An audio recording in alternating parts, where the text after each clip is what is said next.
Hello, Cleveland.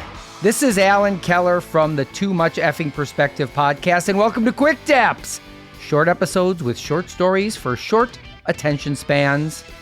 Our theme today is entitled Penny Lane for Your Thoughts, Spinal Tap moments that are about Paul McCartney and what a nice effing guy he is.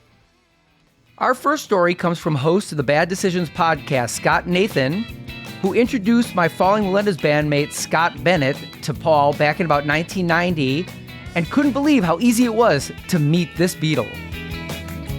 He goes, Scott, what's your surname? And I said, Nathan. He goes, oh, are you Jewish? I said, I am. He goes, oh, come. I must introduce you to my daughters or Linda will kill me. So we go into where the catering is, and Mary McCartney is there, and she could not be less interested. She's just like not even making eye contact. And then we find Stella in the hallway, and he goes, this is me youngest one, me little ginger. And he's putting his hands on her face, and she's like, stop it, you're embarrassing me. And then she pulls me aside, and she's like, you don't want to watch this stupid show. Hang out with me. I go, I really want to see the show, but we have really good seats. Just come out in the crowd with us and sit with us and let's hang out. She goes, I see this show like 3 times a week. I don't want to see it. Come on, you're cool. Hang out with me.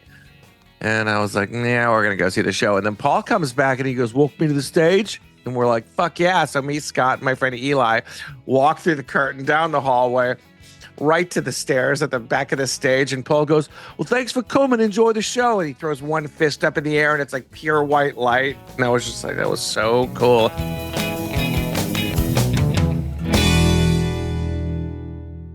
Our next story is from former senior vice president of rock promotion at Columbia Records and author of Gliders Over Hollywood, Paul Rappaport, who worked with Paul on his album Give My Regards to Broad Street and was amazed how this Beatle got everyone into his life. We had a record with him, was Give My Regards to Broad Street, and it was a movie, and it was a record. And we had a big day of promotion for him and the movie company also. So they had rented the top floor of the Plaza when it was still a hotel in New York. Each room had different media. So he would go to Italy, France, whatever. And in that room, there'd be radio, television, press, whatever.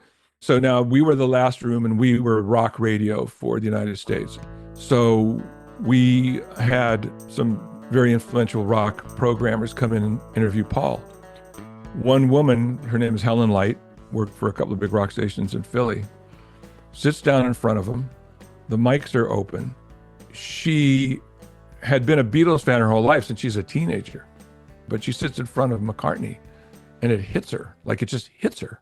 And she just lost it. She just started crying, like just bawling, because she couldn't deal with the fact that, oh my God, this is Beatle Paul. I've loved this guy my whole life. I'm a professional disc jockey and I play his record, but she just, the teenage thing came back.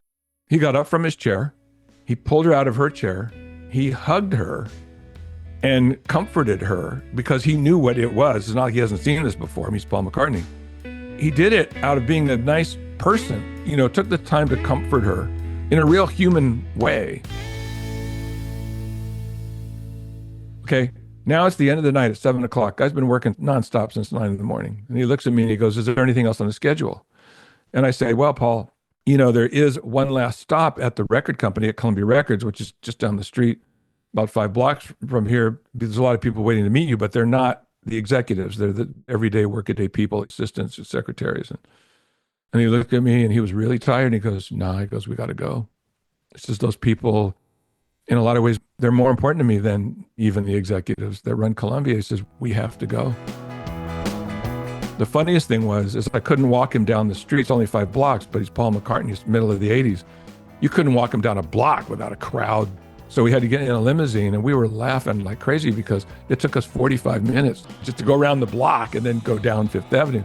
Do you know that we got upstairs to the 12th floor? It's a famous floor for Columbia Records. He went around hugging, kissing, signing autographs, taking pictures, taking time to talk to people for 2 more hours. He didn't rush anybody. I've worked with a lot of people. I'm trying to think of anybody I know who would do something like that. But he understood that he's an ambassador for the Beatles. He understands what it means. And he wasn't even doing it out of some kind of a job. He's doing it out of love. It was this beautiful thing. It blew my mind. I think he's the most gracious artist I've ever worked with.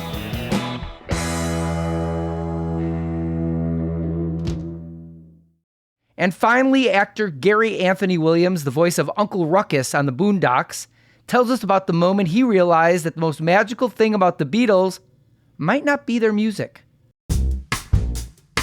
A few years ago, me and my buddy Cedric Yarbrough, we had the same voiceover agent, and our agent calls us and was like, hey, you guys just got requested for this voiceover table read. That's where you sit around the table and everybody reads these scripts. Our agent said, you got to sign an NDA first. Like, well, no, I'm not signing an NDA if I don't know what I'm doing. She's like, trust me, it's worth it, guys. So we signed the NDA, and she's like, okay. There's been this new animated musical written, and the guy who wrote it wants you guys to do it, and now you sign the NDA, and I can tell you it's Paul McCartney. Now, I'm not a big Beatles fan. I know who they are. The Beatles did not hit me as a kid like it hit all of the people I know. Well, let's just be honest, all of the white people I know. I'm not going to hide anymore. And I thought, oh, this is cool. Anyways, Paul McCartney, that's great. I know who that is. Yeah, let's go in. So we go in, and he's a little late, but in the room is just the most impressive group of people, like voiceover people I know and love, and actors I've seen in movies and TV. And then on phone box sitting in the middle for the people who couldn't make it, and calling in and chatting with us right then while we're waiting on Paul to get there is Meryl Streep. Like, it was crazy who was in there. And then there's me and Cedric sitting there looking at each other like, what is happening right now? So Paul comes in. He's like only maybe 10 minutes late, maybe 10. And he comes in and he's really apologetic. He's like, I won't try to do his accent because I can't. And he's like, thank you guys so much, seriously, for being here. I apologize for being late. And I say to him, knowing who he is, I say to him, I'm sorry, you're late. What do you do? And he just looks at me deadpan and goes, oh, yeah, forgive me. I'm a dancer. Like, okay, all right, this guy's got a sense of humor. And he turns out to be ridiculously funny, ridiculously fast. And very quickly, just from meeting him a couple of minutes, I go, I see why people love the freaking Beatles. If the rest of them were anything like him, he was like magic, dude. He was seriously like magic. He wasn't pulling any alpha shit. He was just laid back funny. So it's time for a little eat break. I go in, I get some vegetables and some hummus, and then Paul walks in. He's like, have you tried the hummus, man? I was like, yeah, I'm having some of it right now. And he's like, it's delicious. It's delicious. I was like, yeah, it's really good. And he goes, how about the pita? Have you tried the pita? I was like, no. I went off bread a while ago, like trying not to do too many carbs and wheat and stuff. He goes, oh, has it done you any good? I was like, yeah, I've lost a lot of weight, but my wrist is hurting. I think I got carpal tunnel from having to beat all the women away now. And he goes, don't beat them away, man. Let them have at you. Let them have at you. I was like, wow, this dude is great. Everything about that dude was cool, as advertised. And literally, he might be the only reason why I kind of like the Beatles now, just because I met that dude and I thought, this guy has a little bit of magic in his breast pocket. And probably his pant pocket too, but I didn't dig around in his britches. I just want to add that my friend and bandmate Scott Bennett, who I mentioned before Scott Nathan's story, well, Scott Bennett went on to perform with Brian Wilson for over a decade. And during that time, he got to be on a first-name basis with Paul, because Paul McCartney loves Brian Wilson, said in an interview that God Only Knows is his favorite song. And anyways, after seeing Paul for years interact with other people backstage, from managers and agents and record label heads to cleaning staff and production assistants, he asked Paul how he seems to have 5 minutes for everybody. And Paul said in his inimitable accent, which I will not imitate since it's inimitable, said, well, you meet the same people going up as you do going down, which is such a generous perspective and makes me wonder how anyone in entertainment, and I mean anyone, can justify being a prima donna when Paul McCartney is obviously not. You hear that, Mariah Carey and Liam Gallagher? We hope you enjoyed this edition of the TMEP Show Quick Taps. Please rate and review us on Apple Podcasts, Spotify, or wherever else you're listening to our show. Tune in next week when my co-host Alex Hoffman and myself return for more Spinal Tap moments on Too Much Effing Perspective.